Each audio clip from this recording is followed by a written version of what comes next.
quis verorum, sed ab infausta extracet, avido, fugaces ore captantem cibos, quis male deorum Tantalo in visas domos ostendit iterum, eios invent est, siti arent inundis, et eios fame. Sisyphe, nunquid lapis, gestandus humanis, lubricus nostris venit. Just menaito tonda palage ponon, fruras eteas necas, hem quemomenos atreidons de gais, ancathem cunosticem, astron catoida, nupteron homegurin, cae tus ferontas gema, cae feros protoix, la prus dunastas, em prepontas aetheri, asteras hostinus in antolastaton. Aut membra teleri, different ursurota, aut poena litii, qui specu vasto, vulneribus, atras, pascit, effosis, ave. Nosce reparans quid annis die, plenum recenti, tabulum monstro Jacques. In quod malum transcribor, cae nun verlasso lampados tot sumelon, augen curas, ferusan ATREUS fatin, allosimonte baxin, hodegar crate unaikos androbulon elpiston cea. Uptan de nupti plankton endrostonte coiunen, oneroi suc episcopumenen emen, phobos garant hup nu, parasta te, Tome bebaios plefra sumbalen hup noi. Potanda eden menurisai daco, hup nu tradanti morcon en temnon akos. Claio tot oicultura sum foran stenon, huc hosta prosta rista diaponu men. O cuscus novas utricia, fructis, durus, umbrarum arbiter disponis, Adi si quid ad poenam potes, quod ipse custos calceris horeat, quod maestus acheron paveat, ad cuius metum nos quoque tremamus, quaere, iam nostra subit estirpe turba, quae suum vincat genus, ac me innocentem facit, et in ausa audeat. Regione quid impia cessat loci. Complevo, numquam stante Pelopea domo minos vacadit. Nun diu tu heste noita palage pono, iu angelu fanentos orf naiu puros. Ad stagna, et amnes, et recedentes apas, labris quab ipsis, arbores plenae fugas. Avir in atrum, calceris diri, liceat mei cubile, liceat, si parum videor miser, mutare ripas, alveo medius tuo phlegethon, relinquar, igneo cinctus reto. O haere lamter, nuptos hemerision, fauston, cae horon catastasin, polon en arge, testis foras hae. Gunaikos, Agamemnonos gunaiki, se mainotoros, Eunesa Tantalus in hosta coista mois, alla lugmon femunta tede lampadi, et porthiasden, e per iliu polis eloten hos fructus angelon prepe, autos degoge fruibion horiusumai, ta despotanga, iupisonta thesumai, tris hex paluses, teste moi fructorias. Quicumque poenas lege factorum datas, pati iuberis, quis excesso, Jacques, pavidus subantro, iamque venturi times montis ruinam, quis avidorum feros, rictus leonam, et dira furiarum agmina, complicitus hores, quis emissas faces, semustus abiges, Tantali vocem, excipe, properantis ad vos. Genoito dun molontos ufile hera, anactos oikon, tede bastasi heri. Tantalus ego, bus epiglosse megas bebecen, oikos dautos, ephongen laboi, saphestatan lexean, osekon ego, mafusen audao, cumafusi lethomai. Credit experto mihi, amate poenas, quando contingit mihi, fugere supros.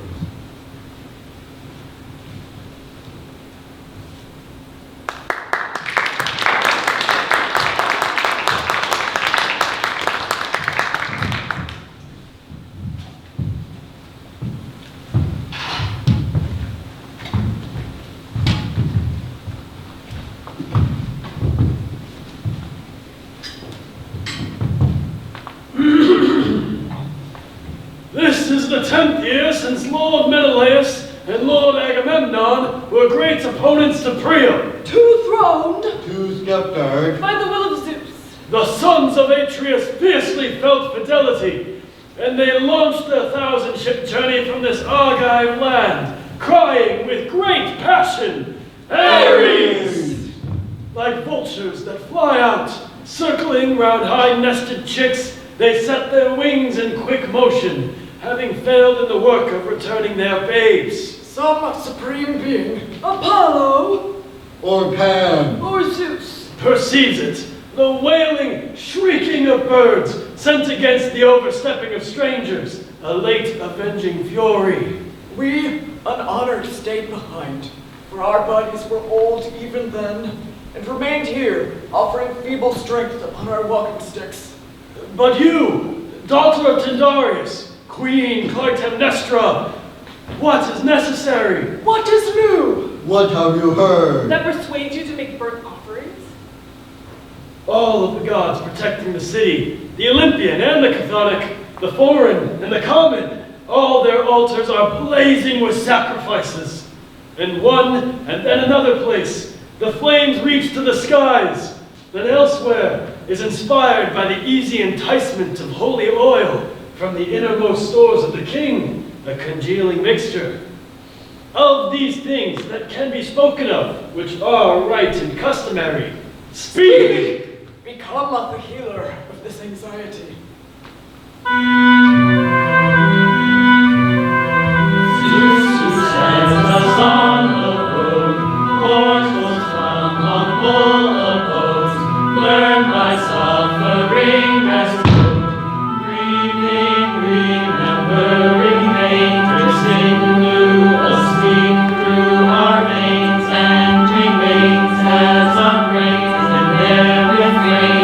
We address him by that name, our Father.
The Argives have taken Priam's city.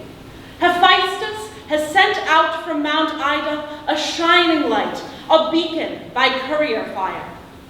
I descended from the crag of Hermes to Lemnos. Then the height of Zeus at Mount Athos received the great torch. It arced over the seas, delighting the heavens and signaling close to the skies. Touching down on Peparethos, where pinewood embers glow, where its flames arose as a second sun, the torch delivered its message in gilded luxury to the bird's-eye bluffs of Mecystus. From across the far waters of the Euripus, the light beaconed its arrival to the watchmen at Messapium. They lit up in response to the call and carried the message further on, igniting heaps of heather all through the night, still burning strong, leaping over the plain of Esopus like the gleaming moon, and moving across the cliffs of Cathyron, where the flames swelled and crackled in its revel.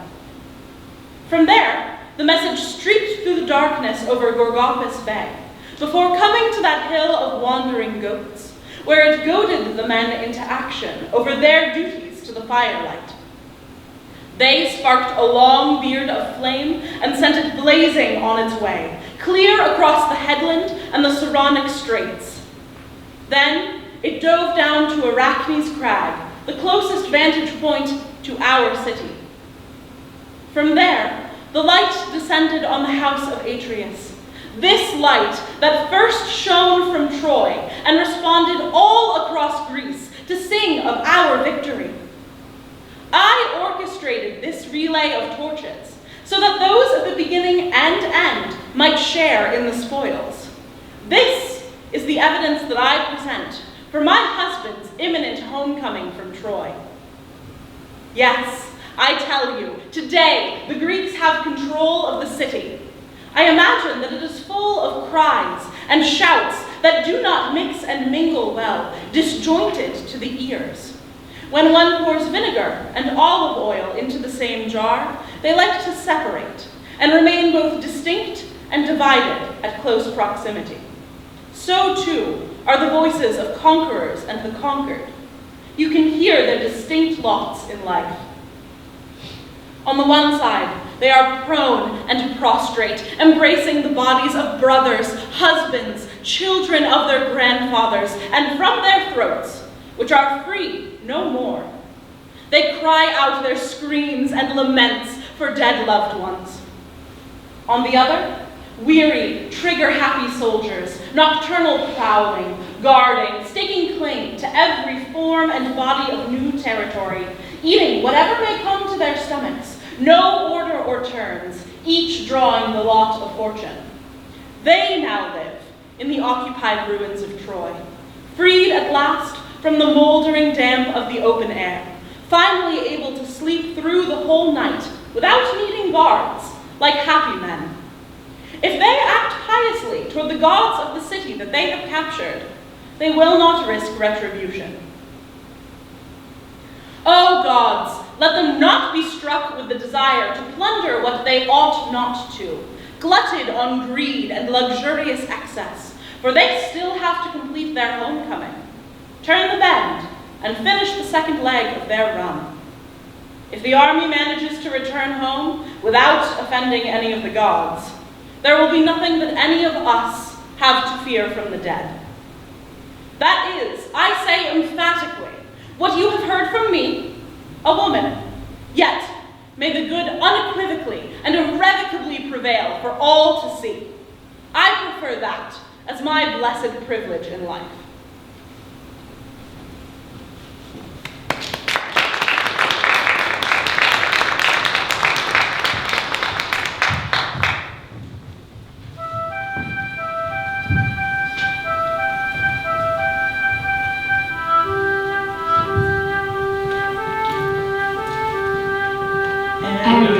The taxman of corpses carries balancing scales in battle and in grief, sends back as dust out of Troy, just ash as rust, spears destroy, men are falling turn by turn, corpses piled up fresh to burn, finding place within an urn, and what a way to spend a life, no rest or peace from endless strife, and all for someone else's wife. Under their breath they say these words, bitter and breathless, cold and birds, angry at Atreus' sons, leading them to their slaughter. Leaping over the Trojan walls, dead beautiful men in burial grounds in the Trojan earth, enemies in their home soil. If angry citizens talk freely here, one should take care and heed our words with fear. It brings us worry and fright to think what happens at night.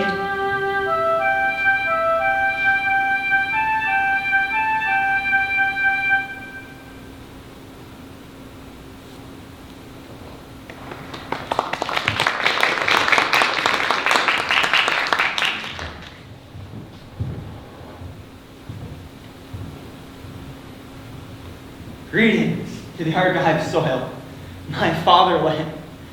On this gleaming day, after 10 years, I come to you with only one hope fulfilled, but so many dashed.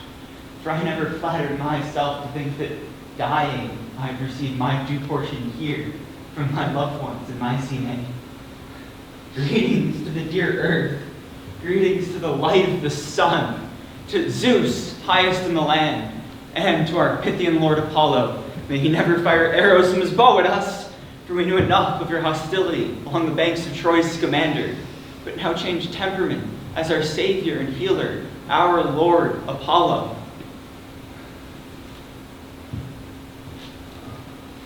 Greetings, palace, cherished rooms of kings and holy thrones, adored guarding god statues. Now's the time with shining eyes to receive your king in good fashion after this long time away. He arrives bringing light into the night for you and all of these others, King Agamemnon. But welcome him kindly, for it is clear that he reaped Trojan ruin with the scythe of justice bringing Zeus. He worked the earth over and salted the seed of the whole country. So the king, the elder son of Atreus, wearing a chain around Troy, comes as a happy man. He is the most worthy of men to be honored. Neither Paris nor any Trojan man can brag more acts than they suffered. The family of Priam was paid double for their faults. Convicted of rape and theft, Paris has lost his prize and gained the utter destruction of his father's house, country, and all. Greetings, captain of the Achaeans, messenger from our army. Rejoice! No longer would I speak against the gods if I died now. Has longing for your homeland trained you? So much as to weep for joy. The acquisition of anguish is a pleasure for you all. How so? If you explain, I will understand your words. You have been longing for one's longing for you, too. So you say that this land was missing the army, which missed the land as well? So much so that we groaned from our troubled hearts. And from where did this hateful anxiety come upon the people? We use silence as a remedy against harm. But why? Were you afraid in the king's absence? Such as that. As you said. To die would be a great pleasure.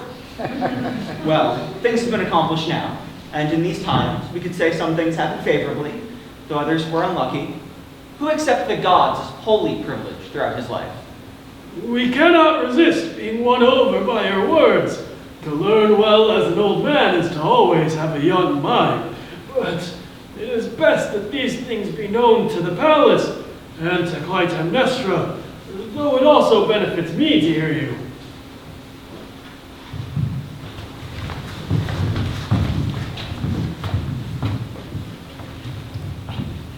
I cried aloud with joy not long ago when the first fiery messenger appeared, declaring the bondage of the Trojans. But some rebuked me, saying, "Do you believe that Troy has now been destroyed, persuaded by the beacon watchers? How very like a woman, for her heart to grow excited." I was seen as hysterical from their words. Regardless, I was sacrificing, and as is women's custom, first one of us and then another sang out loud cries in triumph throughout the city. In the temples of the gods, they stoked fires with sweet-smelling sacrifices. And now, why is it necessary for you to tell me everything? I will hear it from the king himself. I must make haste to give my august husband the best welcome. What light is more pleasurable for a woman to see than when she opens the doors to a husband saved from war by the gods? Deliver this message to my husband to come as quickly as possible, for he is desired by the city. May his homecoming find his faithful wife at their hearth, just as he left her, watchdog of the house, friendly to him, hostile to all those against him. I know nothing more of enjoyment or scandalous rumors than I know about the wedding of the blade. Such is my praise, full of truth. It is not disgraceful for a noble woman to say.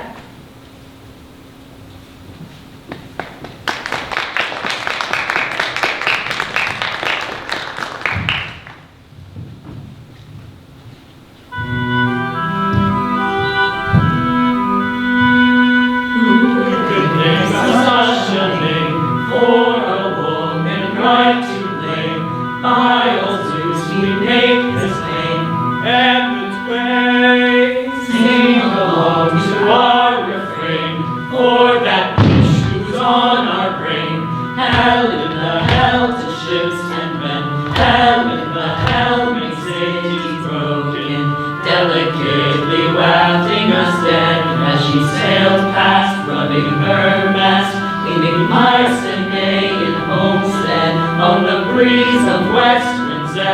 and the hunters followed their invisible tracks from their oars across the Simois.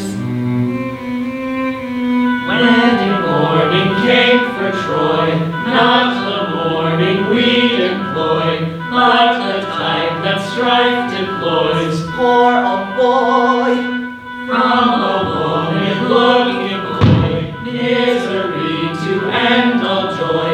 Morning of wedding as they rise, morning of wedding as they all die. And she led her chorus in song, with her in-laws singing along, a new Trojan hymn of such throng, but a new interpretation of the love song.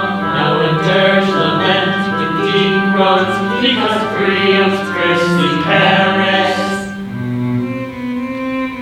At first it was just a light and breezy calm, a gentle adornment for Trojan War, a mental, a central ornament, as rental, flower of love behind his ear, bitter end for all folks to adhere. She defiled us and beguiled them, bringing strife to old and Priam.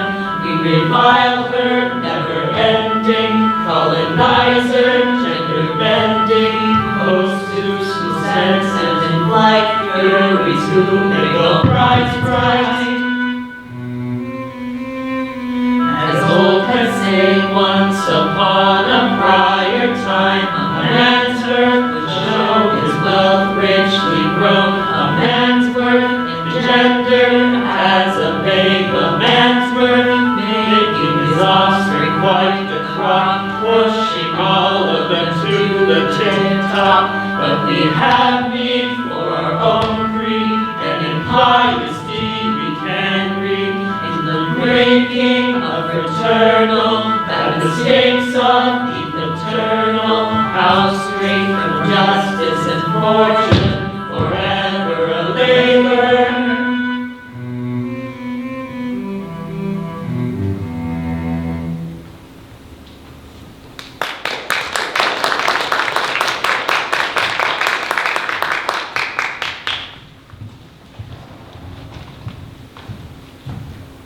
First of all, to Argos and her rustic gods, it is only right that I greet you. You who helped aid me in the justice I passed onto the city of Priam, and in my safe homecoming. For the gods were not listening to the pleas of the tongue, but to the deaths of men. They cast their lot in the urn of destruction for the city of Troy, without differing opinions. As for the urn on the other side, only hope approached it, no hand filled it. Even now, the city's destruction is signaled in smoke. The expiring embers sputter forth rich plumes of abundance. As for the gods, it is necessary to repay them their memorable saving graces, seeing that we encircle the city. And for the sake of one woman, that city was destroyed utterly by our wild beast war. Those nestled inside the horse, shield-bearing men, they vaulted over the walls at the time of the Pleiades setting. The flesh-eating lion lapped up its fill of royal blood. As for your thoughts, I believe that we are in agreement. You hold my counsel. It's natural to very few men that they can celebrate a friend's good fortune without jealousy. For those in distress, the poison of melancholy lies near the heart and doubles its burden. They are weighed down by their miseries and lament seeing the joys of another. But now, to my hall and home and my own hearth I come. First I will greet the gods, who led me onward and set me back here. In victory, since she's followed me this far, may she remain with me without fail. Men of the city, Argive elders, I will not be ashamed speaking to you regarding my feelings for my husband. What I will say is not learned through others, but from my own unlucky life in the time that this man has been away at Troy.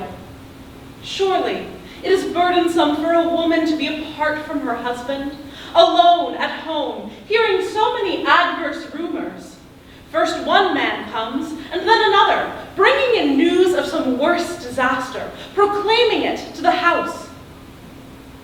But if this man had as many injuries as had been reported to my family, he would have more holes than a spider's web. And if he had been killed as often as the rumors multiplied, he would need another twin. Still, others, when they caught me, tore down many nooses, those I'd twine around my neck, on account of these fatal rumors from fragile men. Now, dear heart, step toward the house for me, but do not place your feet which sacked Troy on the ground, my lord. Why are you hesitating? Will you not spread out fine fabrics for him? Let his path be paved promptly with purple, a burgundy boulevard, amaranth across the floor. Let justice lead him into the house that he never expected to see again.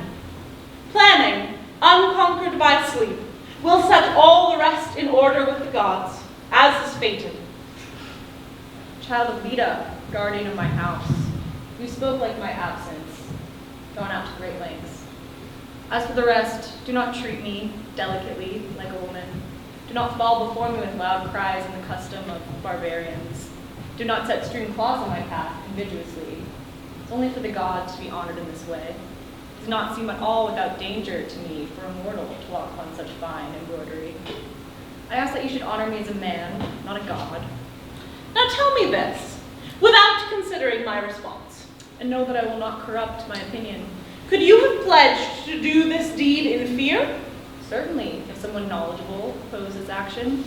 And do you believe that Priam would have done this if he had won? Seems to me he would walk upon the embroidery. Then do not be afraid of the blame of mortals. An unenviable man does not become envied. It is not womanly to desire battle. But it is becoming for the blessed to be conquered. Do you value victory so much in this argument? Take heed. You are still mighty if you consent willingly to me. Well, it seems right to you. Someone, quickly, remove my shoes, which serve as slaves for my feet to tread on. And may no envious eyes strike me from afar, treading on such rich royal purple.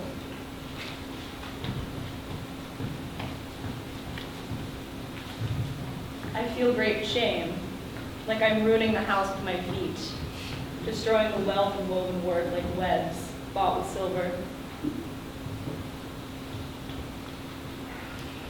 Welcome this foreign woman properly. No one willingly bears slavery, but she has come with me as a gift from the army, a remarkable blossom of all its spoils. Since I've been subdued listening to you in this, I will go into the halls of the house, treading on our royal purple.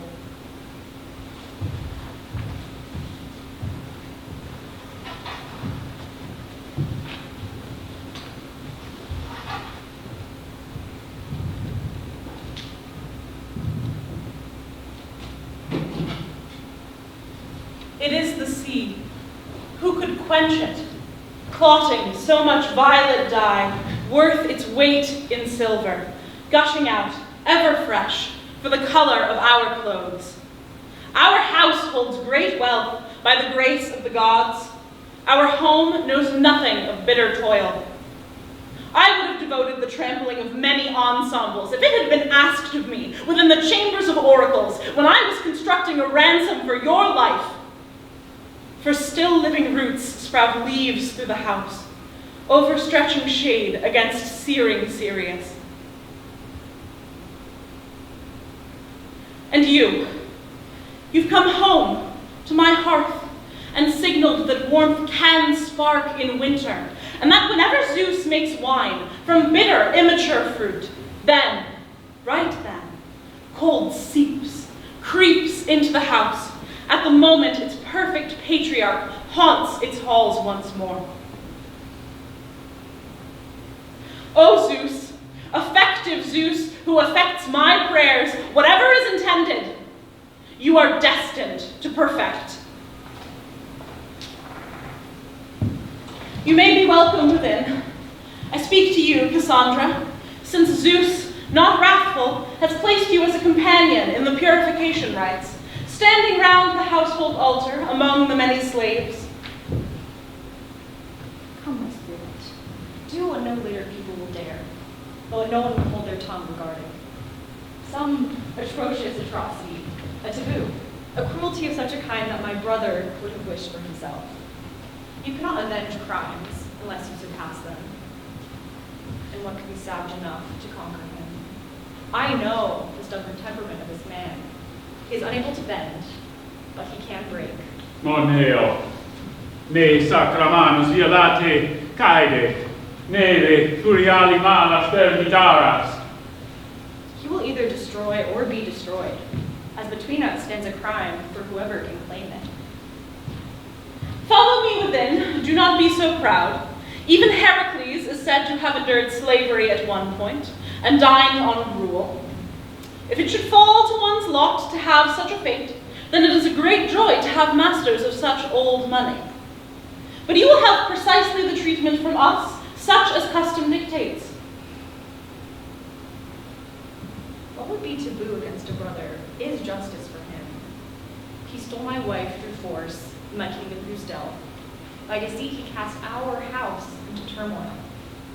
She just stopped speaking to you. Yet she spoke so clearly. You are caught in a fated web. You should obey her. If you ought to, that is. But maybe she will not obey. Unless she knows only some unknown foreign language, like a bird, she should understand from what has already been said. My faith in power is shaken. My home is tainted. My blood is uncertain. Nothing is certain except that my brother is my enemy. And why I'm astonished. Look to Tantalus and to Pelops. My hands will follow in their examples. Moneo, ne sacramanus violate caede, neve furiali malas perdidaras. Follow her. You should obey her. Obey her and leave your solemn place. There is no time for me to stand just outside the doors waiting for you. The sheep are standing at the centermost hearth, ready for slaughter, as you might expect for those never hoping for this joy. If you wish to join us, then do not delay. If you are still not understanding my words, then gesture with your hands as foreigners do. Let it be done. Let it be done. I will carry out this taboo, which even the gods fear. This foreign woman seems to require a clear interpreter. She acts like newly caught prey. Something greater. I know not what swells in my spirit. And so be it. Seize it. Seize it, my spirit. I will carry out this taboo, worthy of Tantalus and worthy of ATREUS. Let each perform their roles. She has been driven mad, obeying a broken mind. It's a waste of words. I will not be treated with disdain.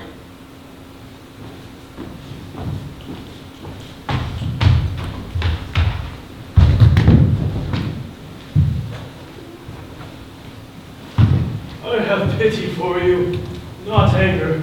Come, Wretched girl. abandon your pride. Yield to this fate. Take up your new burden.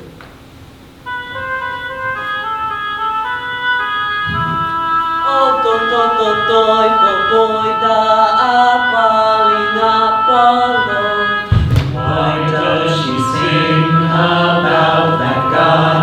This isn't his genre, that's odd.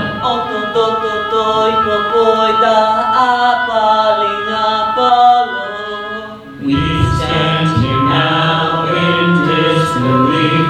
Why name that god to sing of grief? God of streets and defeats for me, for once again you destroy me and all I have. We think she prophesies is right, so it tends to be true in God's pure light. God of streets and defeats for me, for why on earth have you brought me to this old house? This is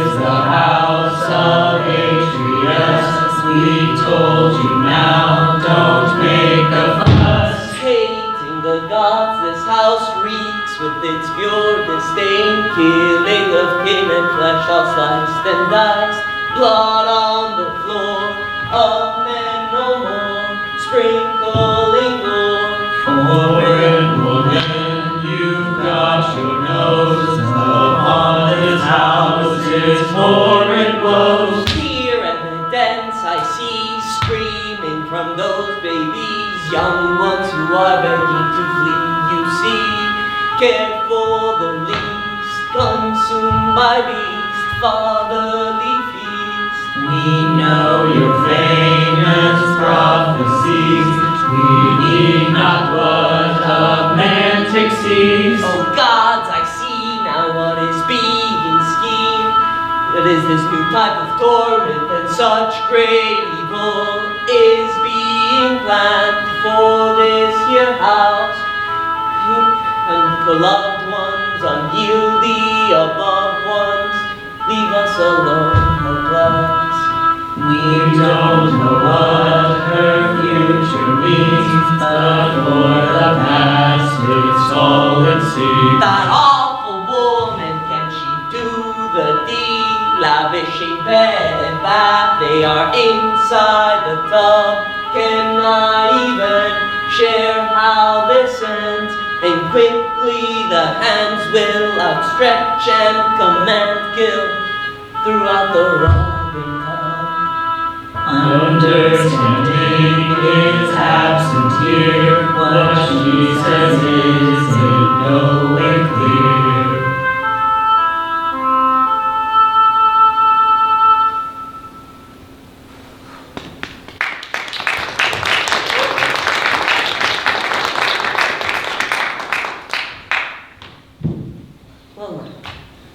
No longer will my visions regard you through a veil like some newlywed bride.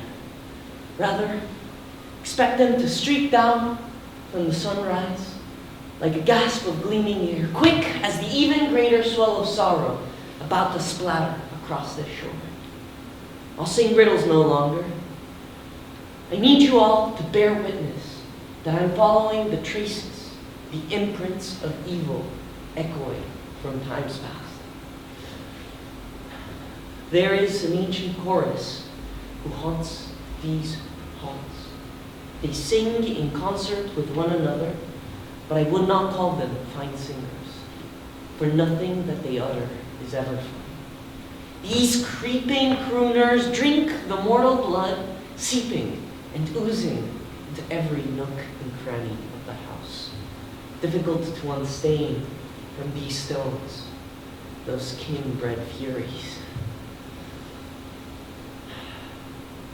They hum throughout the halls with their hymn of the horror that first began it all. And then, right then, one after the other, they spit out their venom against the fraternal adultery that cheated the fornicator. Am I wrong? Or am I on target? Like the archer?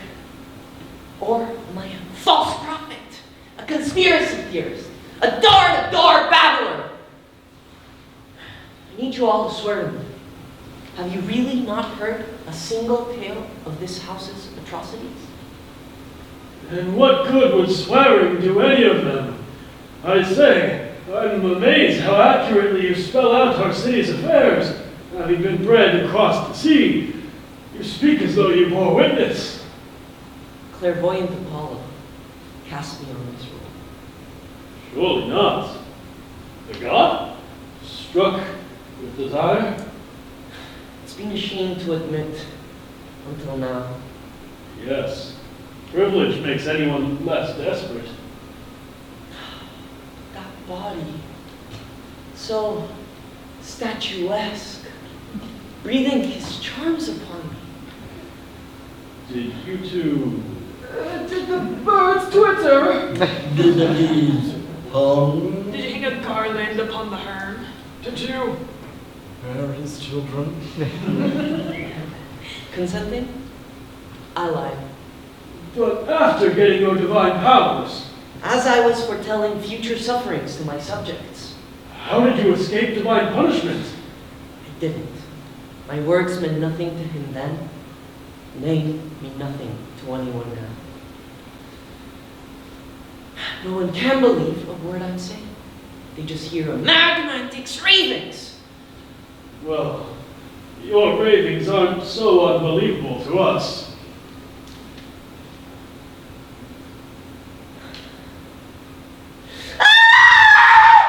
Oh God! Apollo, not again! The awful ache of augury overtakes me, twirling and hurling me into some whirlwind. But that some other whirlwind carry me headlong and with its dark clouds surround me, so that it might snatch such a terrible scene from my sight.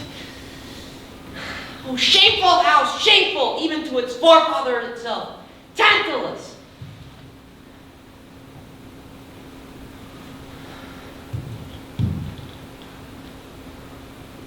Do you bring something new? What is this place? A witness to a monstrous crime? Speak up. Explain this evil, whatever it may be.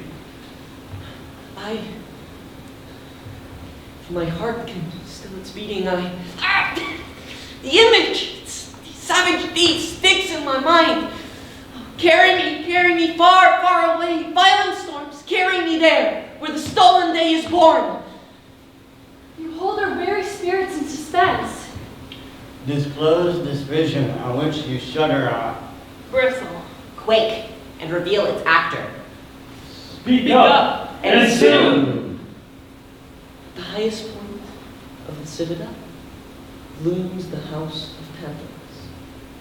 But deep within it lies a secluded place. An ancestral grove, concealed within an ancient veil. Here, the yew, the ilex, the gloomy cypress sway, nod, shudder. It is here that the royal house of Tantalus takes its auspices. It is here that to those petitioning, sure signs are given. With unnatural sound, the grotto echoes, bellows, resounds, as fates are cracked open when the god lets loose its voice. Enter ATREUS, raging, maddened ATREUS, dragging with him his brother's children. When he enters the place, the altars are already adorned, lest so wretched a deed be done without due process. Every single aspect of the ritual is in place. No part of the deed is left untouched. Who could describe the scene as it deserves? He himself is the priest. He himself stands at the altar. He himself handles those sacrificed to slaughter, arranging and preparing them for the dagger.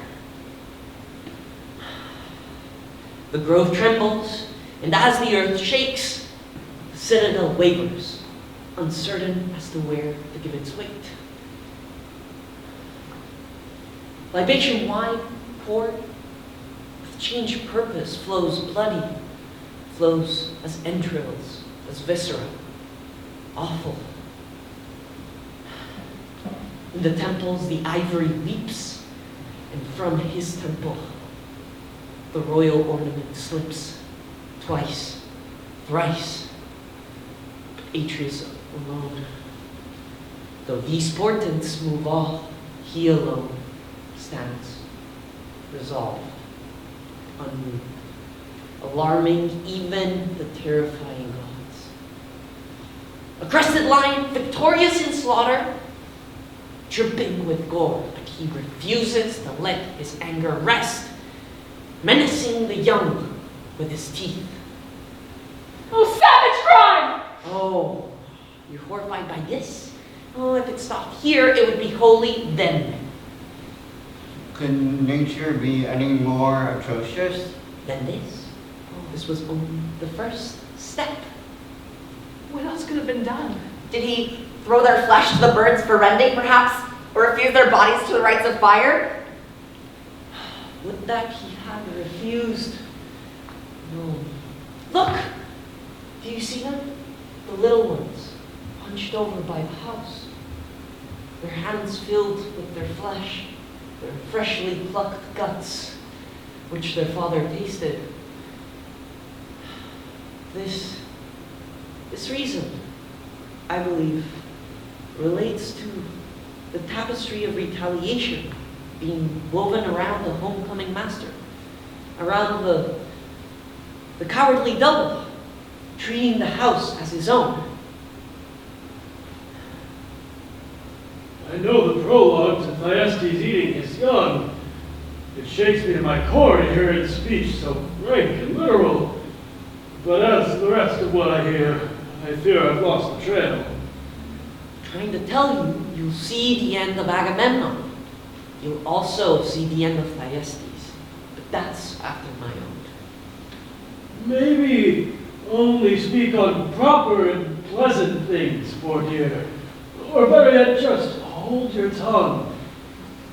The god of my tongue gives me no aid in this genre. But if it really must happen, surely couldn't it, well, not? Outside the prayers, inside the slayers. What man could commit such an atrocity? You're certainly far off the trail of what I was getting at. I cannot imagine what tricks or traps a man could beat the Agamemnon with. I certainly know the Greek language all too well. The oracle at Delphi also speaks Greek, though she too can be a bit hard to understand. Oh, perhaps. Ah! It burns like fire! Apollo hounds me. I see her now. A lioness, stretched out in bed with the double while her lion was away. Like a distiller of poisons, she will brew up a batch to dispatch me as well.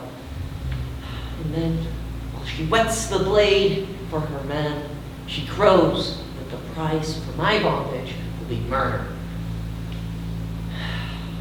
Why do I stay in this ridiculous costume? This divine crown? Go, find your worth in the ground. Go to the depths of Tartarus. Pour out some other heifer to these horrors, but not me. Look on just as Apollo looked on while I was relentlessly mocked by loved ones who didn't act as such. I foretold their deaths in vain, and now he, the seer, gets his vengeance, dragging me to this butcher's block instead of my father's altar. Poor woman. Worldwide. In many ways. So starred in others. You've said quite a bit, truly. But if you know your impending doom is coming, how can it be that you walk so boldly, steered unconsenting as a sacrifice to the gods? Because there is no stopping me, my friends. I must show courage, and I must face my death. And these are the gates to Hades. I pray that I'll die in a single stroke, painless, as my blood flows gently down, and my soul will sink to the depths. Everybody talks about the nick of time. And I only have 3 minutes left. There is no deus ex machina for me. No point in running. I must go now.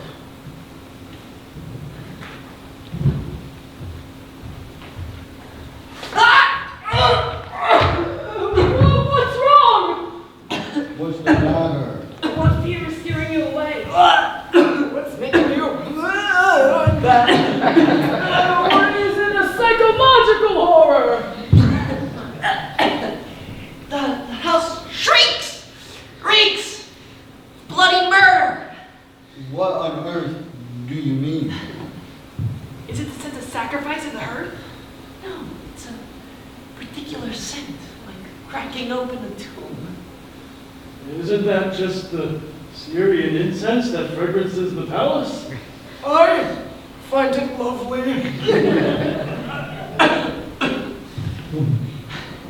Look, I'm not to blame.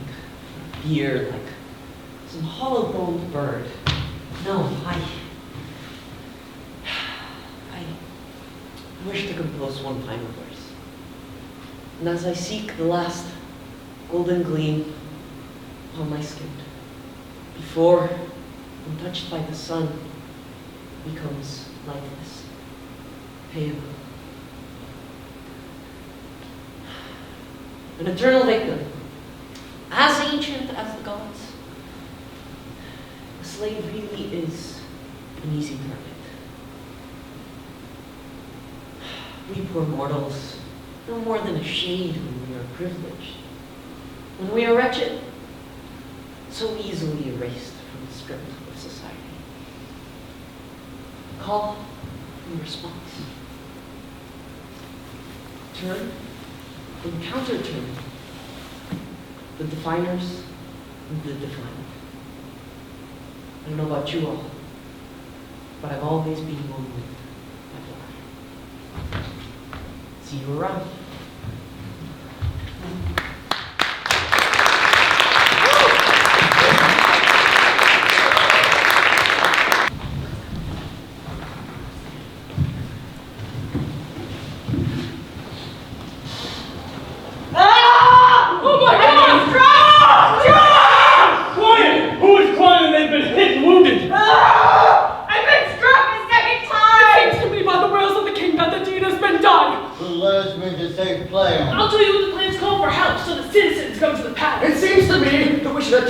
Immediately, proving the matter with a freshly bloodied sword. Our present difficulties have been made apparent. They've inaugurated themselves as tyrants against the city.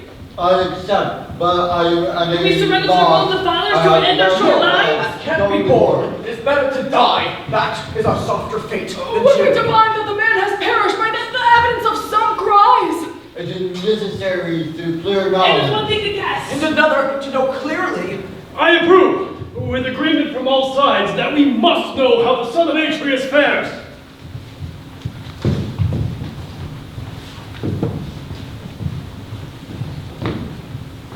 Equal to the stars I walk, and my proud head reaches the axis of heaven. Now I hold the throne of my father. Now I hold the glory of the kingdom. I renounce the gods. I've reached the summit, the culmination of my prayers.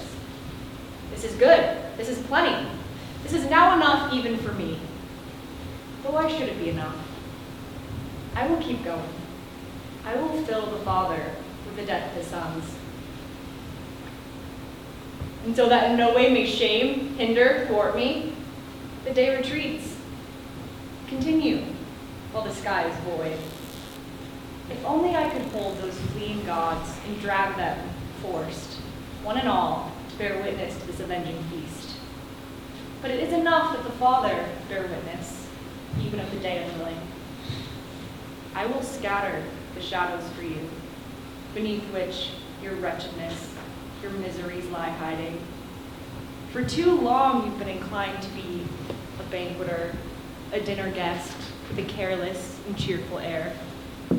But now enough is given to the table, enough to the cask, enough to the food, and enough to the wine. For such great evil, there is a need for a sober Thyestes.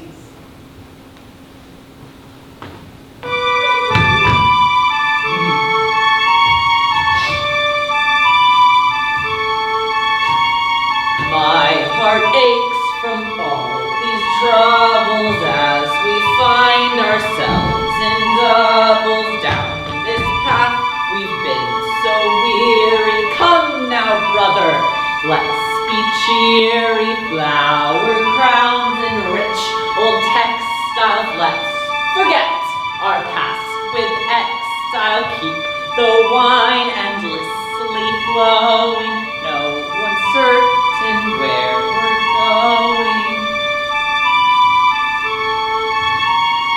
Not a word for your twin bestie. Come on, you know you love Thyestes.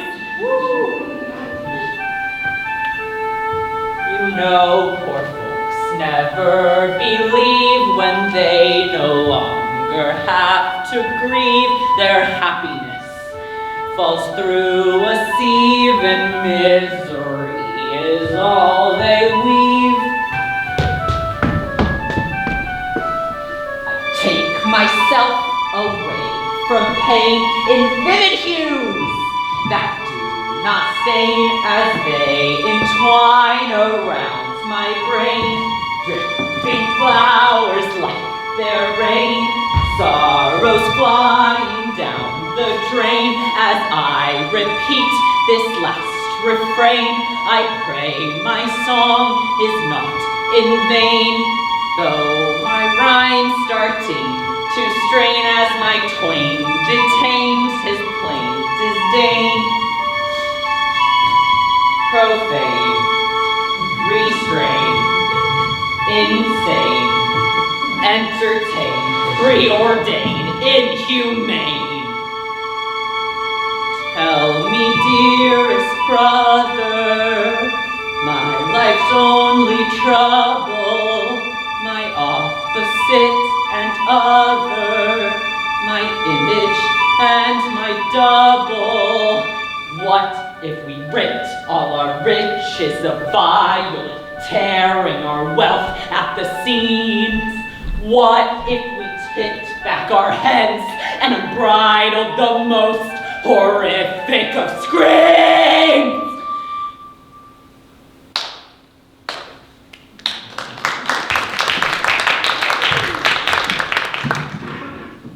Let us celebrate this joyous day, my brother, in equal harmony. This is it. This is the day that will strengthen my scepter's reach and bind faithful bonds of certain peace. Plenty of this feast, and no less of the wine, has kept me full. The only way this surplus, this bounty could be increased is if it were shared in happiness with my children. Rest assured, your children are here in the loving embrace of their father. Here they are, and here they will be. No part of your sons will be taken away from you. The faces which you long for, I will give, and fill the father wholly with his family. You will certainly be satisfied, fret not. Take up the kindred cup filled with wine. I partake in the gift of this fraternal feast. Let the wine be poured out and offered to the gods, then drunk to the dregs. But what is this? My hand refuses to comply. It grows heavy and burdens my right arm. Scarcely do the stars burn bright. No, it is the very sky. Heavy, it has stopped, stunned between night and day. Abandoned, it seems. What is this? Every star has taken flight. Whatever it is, pray it spares my brother and my sons, that the entire tempest fall upon my deserving head instead. Bring my children back to me now. I will do this. No day will steal them from you.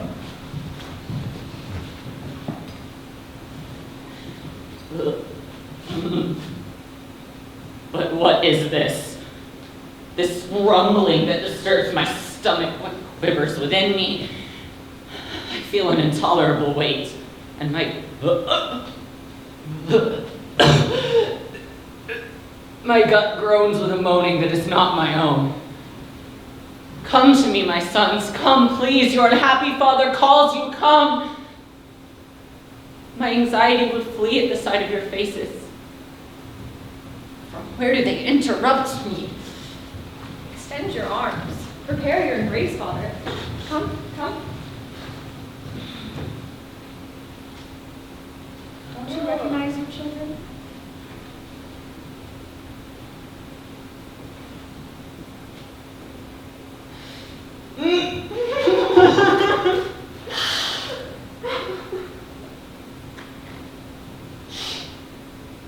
Can you bear to withstand such a terrible weight, Earth? Won't you plunge it into the infernal Styx and tear yourself open a gaping path, dragging this kingdom along with its king into the empty void? overthrowing every roof from its foundation. Won't you overturn the whole of Mycenae? We should have been there by now. Both of us, on either side of Tantalus, here and here, wrenched free from your bindings. If there is anything below Tartarus and our dead, carve out a hollow in your monstrous self and bury us, hidden under the whole of the underworld. What? Do you lie unmoved, earth, a cowardly weight yourself? The gods have fled. Now, you'd better accept them. Been waiting so eagerly for such a long time. There's no more delay from your brother now. Love them, kiss them, divide your embrace among the three of you. This is your kindness. This is your courtesy, your brotherly good faith. This is how you choose to show your discontent, your hatred. I do not even ask that the father have his sons unharmed, but what can be given with such evil, such hatred, yet intact? That is what I ask, brother to brother. Let me bury that. Turn to me what remains so that I may see it set to pyre as soon as possible. I beg you, as the father, having nothing but losing everything.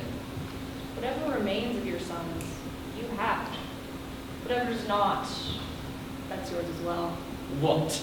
Do they lie a seed for the savage birds, or are they fed to beasts, a feast for wild animals? It is you who's been feasting, brother. Feasting upon your sons, your own impious seed.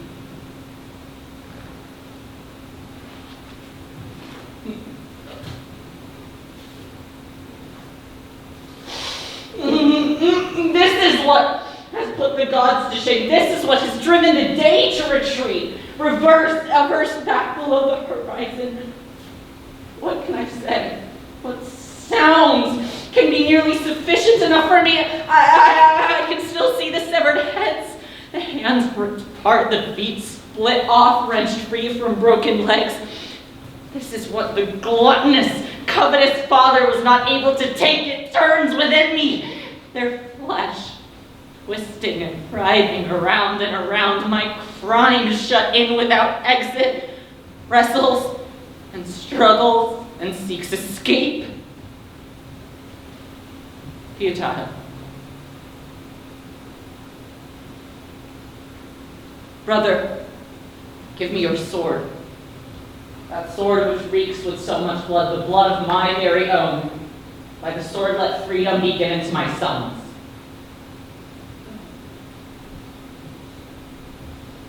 So you refuse? Oh, who has ever seen so wretched a crime? Due measure is owed to crime when you commit it, not when you repay it. And even this is not nearly enough for me. Would that I should have poured their hot, steaming blood into your mouth, straight from the wound, so you might drink the fill of the gore of your still living sons. Allah, my wrath was cheated by my haste. But what it did achieve, I gave them wounds with my sword plunged deep. Their bodies I laid prostrate across the altar. I appeased the holy pyre with their proffered blood. Their joints I plucked apart into precious pieces after hacking away at their lifeless bodies, and threw them into the brazen, boiling cauldron. I fed the flames for feeding you. But what was most delicious was that you, their father, could do this. With unholy teeth, to rip, to rend, to tear flesh so unwittingly. With those unwitting. Hear this crime, you, gods, whomever. Though you have fled, pay heed to my pleas, please. I am abandoned by all but you, night. Only you look upon my misery, though abandoned by the stars yourself. I will pray for nothing on my own behalf. What now can there be for me? But I beg of you, avenge the day that has been lost. Cast down flame, fire, make good the light of thunderbolts ripped clean from the heavens. If I the father would see my sons given over to the flame of the funeral pyre and burial, then I too must be turned to ash. But if nothing moves the gods, then night may you persist for all eternity, covering this immense misdeed with your enshrouding shadows. Now I know I won the true sign of total victory. I would have wasted the effort to not have suffered like this. But now, I can return to trusting the faithfulness of my marriage bed, and know that indeed my sons are truly my own. Why did my children earn this fate? Because they were yours. Sons, their father. And it brings me great pleasure that they certainly were. The avenging gods will be at hand. My prayers to them will deliver you for punishment. Already I delivered you for punishment, with your sons.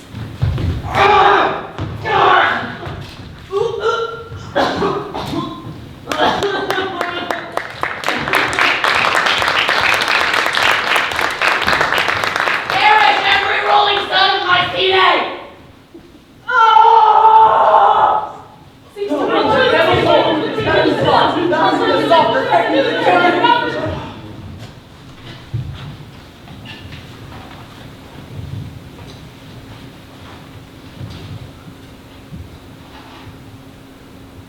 I have said much up until this point to suit what was needed in the moment, and I have no shame about contradicting any of it now.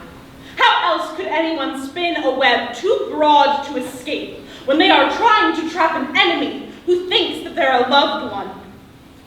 This finale is something I've staged for a long time now in my mind, festering from an old wound. And now its pustule has burst into fruition at long last. My work has been accomplished, and I stand in its glory. And I won't deny, I did do it in this way so that he was unable to escape death or defend himself. I wove around him my endless web in the manner of catching a fly, my wickedly luxurious weave. I gutted him twice, and in the space of 2 screams, his limbs went limp. As he fell, I added a 3rd stab for good measure, in thanksgiving to Hades, savior to the dead, for fulfilling my prayers.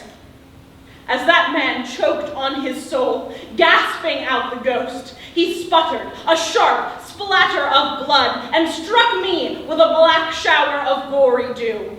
I accepted its grace, just as the new grain accepts the liquid blessings from Zeus's clouds when the sheathed ears swell to give birth.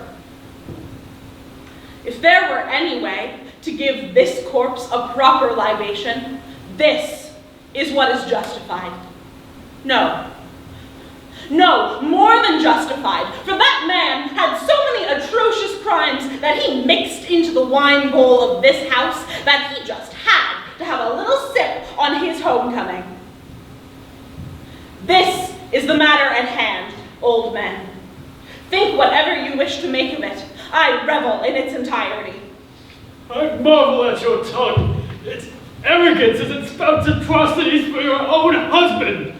You try me as if I were some brainless bitch, but I tell you, with heart and head clear, what you know to be true.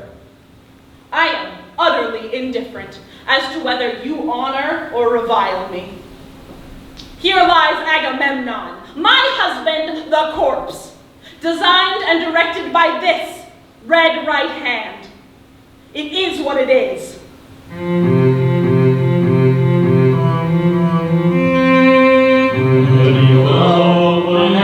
What food and what drink from the earth is this? Did emerge out of the salt of the flowing sea? What is the sacrifice publicly horrified? Casting us and cutting us down, you will be banished now, hated by all the city. Oh, now you say I will incur exile and the hatred of the citizens and loud public opinion, when you all said nothing in the past to that man, when he set no value on she was no better than livestock, sheep, when he sacrificed Iphigenia, the first darling offspring of my pains, just so that the gods would bring him wind and he could go to Troy. Should you all have driven him from these lands in punishment for that filthy crime? But when you are audience to my actions, you judge me harshly. Mark my words carefully. If you're going to make threats, be sure that they are actually backed up with actions. Otherwise, you just reveal your true nature, feeble and impotent.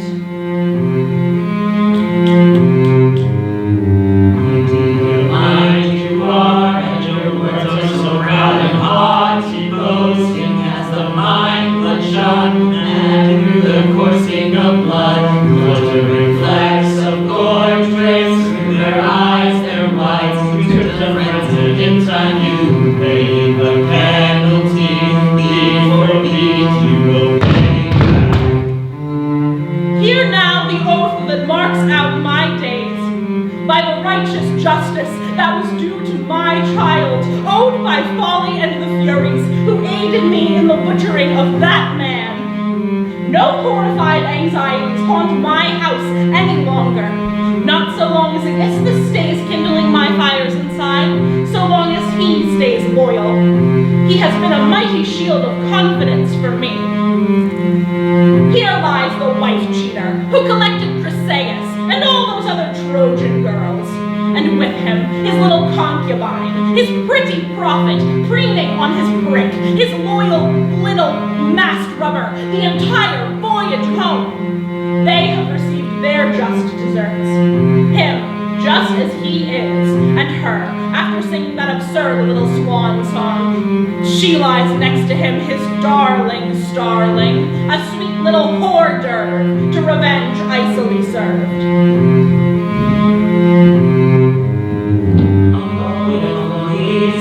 Death would appear right now, but not something too frightful for leagued banshees at night in darkness, but as an eternal sleep to kill us, because she killed, she gashed, she cut, she who lied, she defied, she defiled, Agamemnon destroyed by womankind.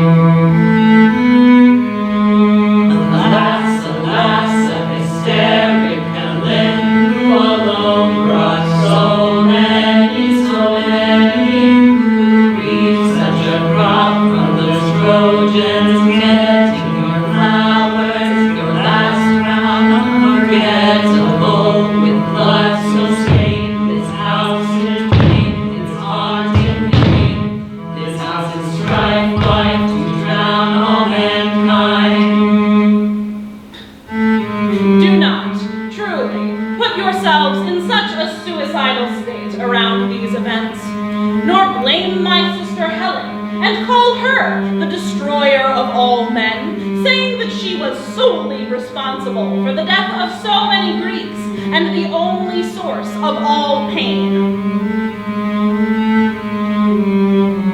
And unto on these halls lived in their nature those Tantalids and their torment, and here a woman has tied us all thus, so send alert to those other brothers over the corpse just as she stood, like a black raven who crows till he cries, cackling.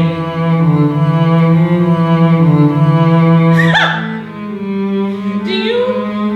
Yes. Yes.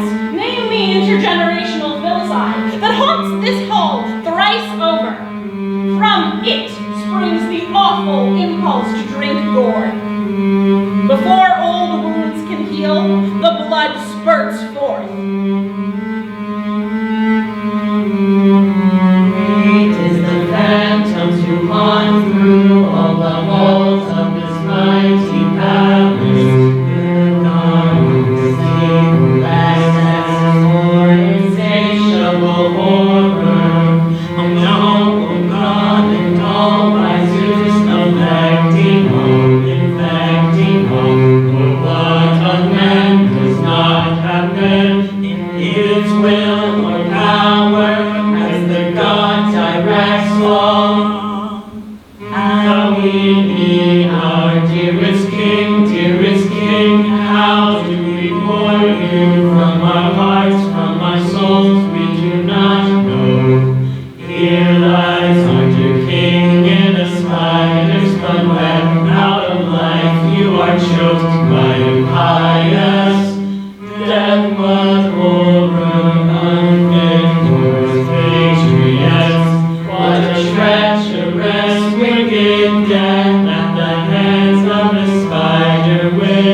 So you don't think this deed is mine, or I'm not the wife of Agamemnon? No, the ancient ghost of Atreus, the chef of that cruelest banquet, has taken the image of this corpse's wife and laid him out, adding a fully grown sacrificial victim to all those younglings. On this earth would not think you are to blame that the heart of your wounds feel unless some spirit angry at past crimes is your ally in all you cry. The streaming blood as darkness floods, as black fury exacts its retribution for eating of the young in past times. How we need our dearest king, how do we mourn you from our hearts, from our souls, we do not know. Here lies our dear king in a slightest condemned out of life. You are chosen by impious death, what horror unfit for us patriots. What a treacherous wicked death at the hands of the spider widow. I do not think that this man died in a way bad for a free man, committing horrors to his own household through treacherous plots like when he killed a girl. All this is for my beloved Iphigenia.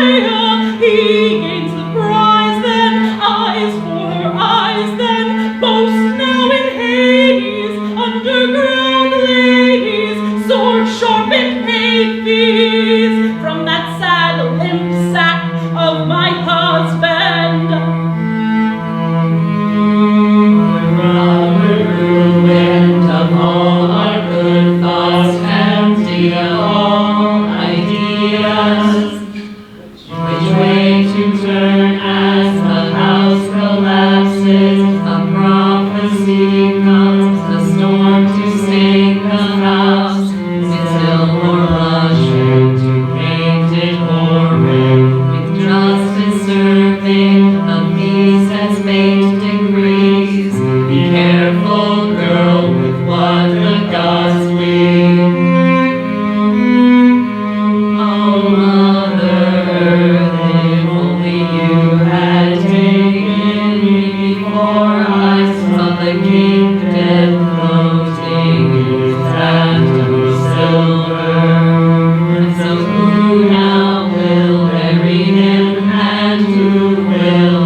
Oh, the favorable light of day brings justice.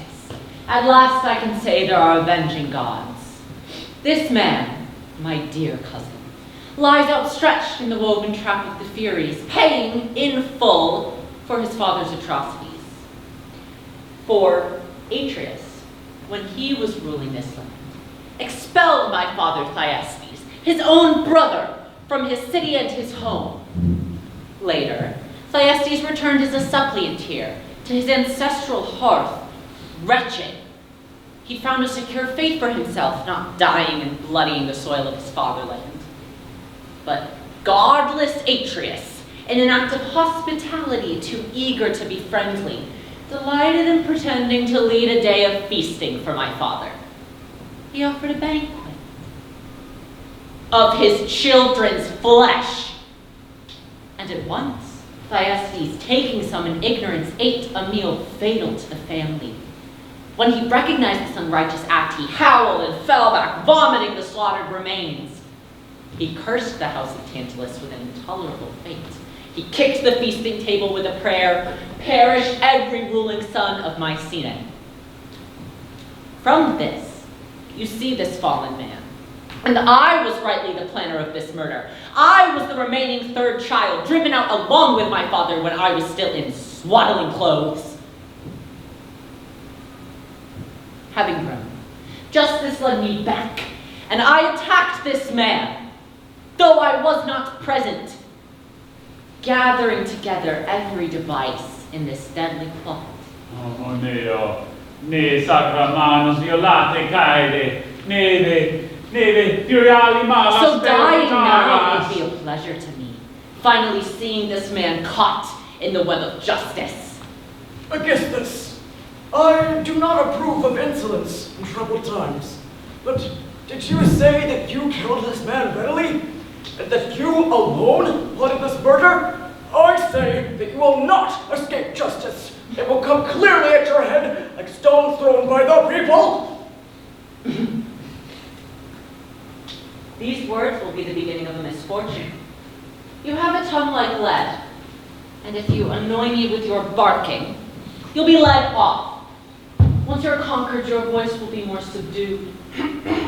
Do you honestly believe that we would allow you to be tyrants of the Argives? You, who planned this all alone, but couldn't bear to do the deed yourself. Well, the entrapment was clearly meant for a woman, and I would be viewed with suspicion as an old enemy. Why would you not murder this man yourself, but instead with your weak soul slaughter alongside a woman, polluting the land and the local gods? Since you think it is okay to speak and act this way, you will know the consequences quickly. Guard! Your duty is here. Of course. Ready your sticks? Well, we are ready and would not refuse to fight. We'll take that option and accept your death. Dear men, let us do no more evil. This itself is enough to be reaped, a cruel crop. Moneo, ne sacramanos violate caede, neve furiali malas pergitaras. Take no heed of this idle barking. There has been sufficient hostility already. Let us not be bloodthirsty. Go now to your homes, honored elders, yielding to this fate before you suffer, as it is necessary to accept these things as we have already accomplished them. If a remedy for these troubles would appear to you, we would accept it, having been struck by terror with the wavy claws of an unlucky spirit. These are the words of a woman, if any of you find them worthwhile to hear. Do not besmirch the altars with unholy slaughter, and don't spatter the temples with the Furies' vengeance. Ruling the house, you and I will set this all in order.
summon Abby, Vanessa, and Jeannette to the stage. Oh, God. This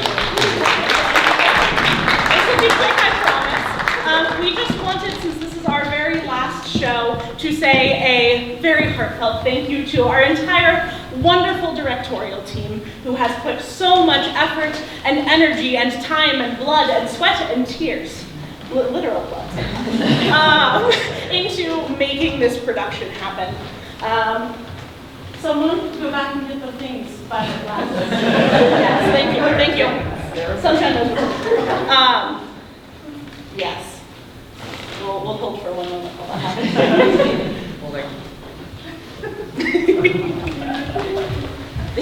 Thank you, my friend. Okay. Will. Okay. You have put so much time and energy. You have gone far beyond the role of producer and also taken on so much of the tech for this show, done almost all of our logistical organization, and we appreciate you so much.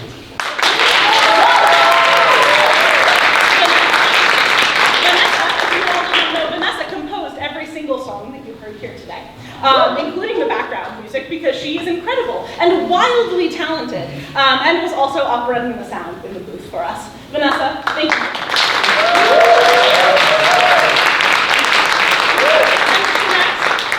Our director, you put this whole thing together, you organized it, you told us what to do, you told us when to stop doing things that we shouldn't be doing, and you put it all together. Thank you so very much.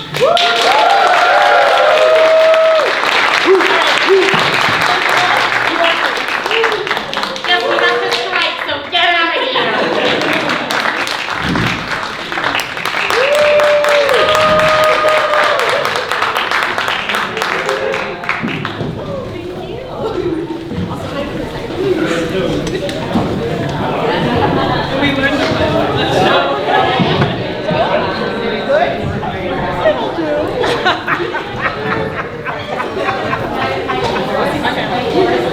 These are y'all want to go out and have dinner, hang out. You're going back to Jersey tonight? Over the eclipse. Was it not amazing? Oh my goodness. I played this show in 2017, but it's not partial nothing prepared for it. I mean, that entire thing. Your character is Watching it come together, I was just like, oh my God, I heard you really though. That's getting the understood the fog, and now where's the next one? It's going to Spain. It's going to Spain. And also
see you next spring for the next horrifying mythos. Very good. Have a safe trip back. See y'all.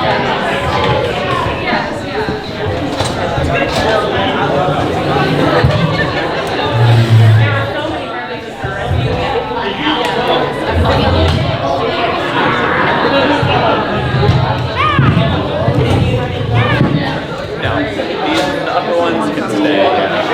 I just need to get the...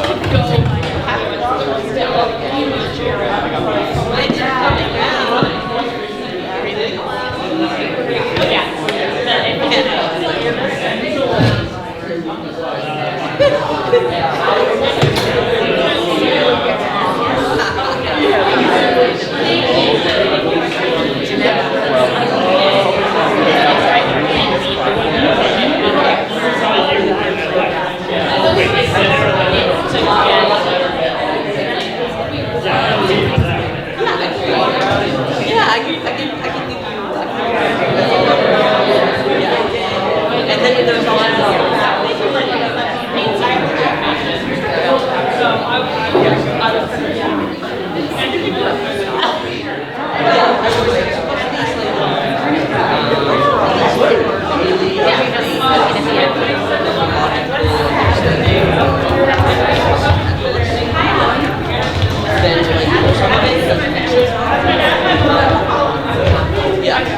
great job. No, it was great. And everybody, the main reason was why you went up to me and said, I want to I feel like no, oh my god, now it's like,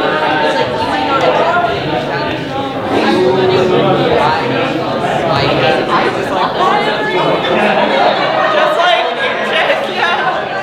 You're just doing it all, yeah.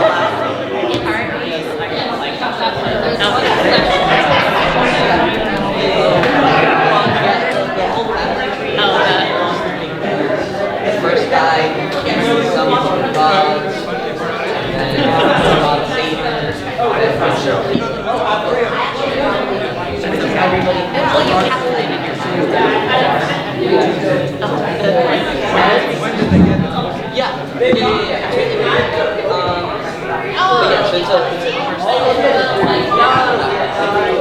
and I heard Jamie like explain when Josh got up to do something. Did he react in a way? I was like, yeah.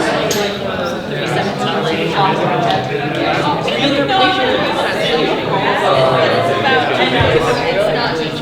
I'm gonna go change out and then one of them follows one generation and the other one follows. We're gonna reach out to now I'm cranking. Oh, they're my two very good friends. And then go back. And they're pump very loudly. I sound like a real minute.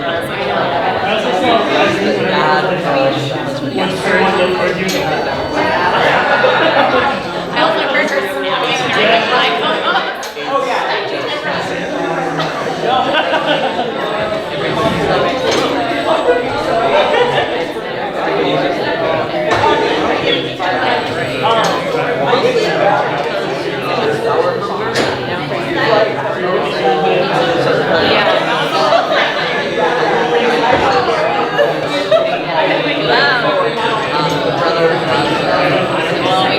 Has an affair with so like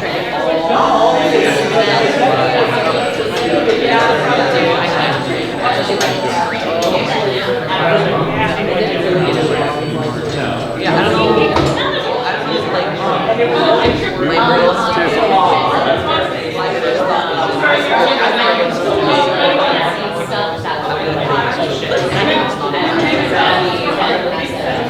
but that is where this guy is. I think that you have to be... It's just and Agamemnon is the guy who killed big the army.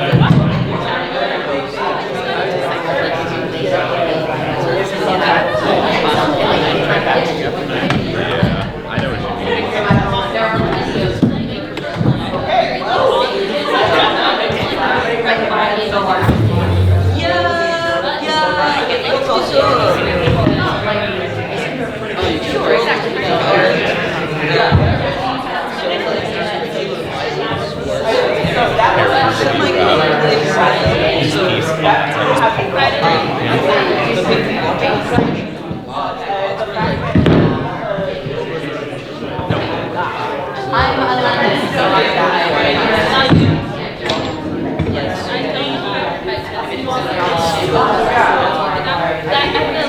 Situation. It's like a little bit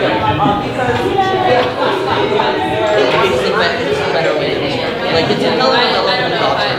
So like stakes are it's not like oh my god, we slept on Friday now. We're watching chess. We are watching chess. Yes.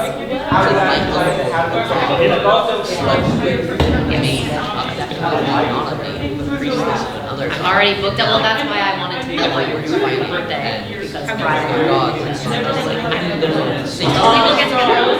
Good, how are you? You keep sleeping again. I'm not. All the savage things that we met.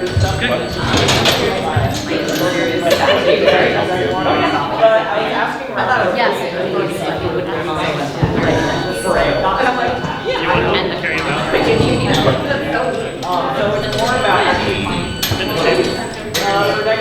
The prop table.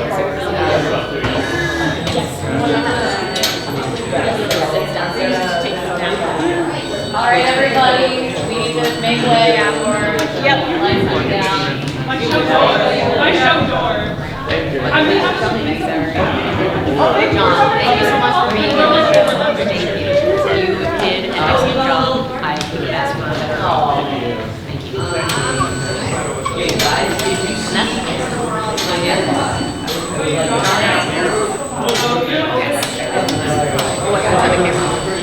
Thank you. The camera. I left it recording.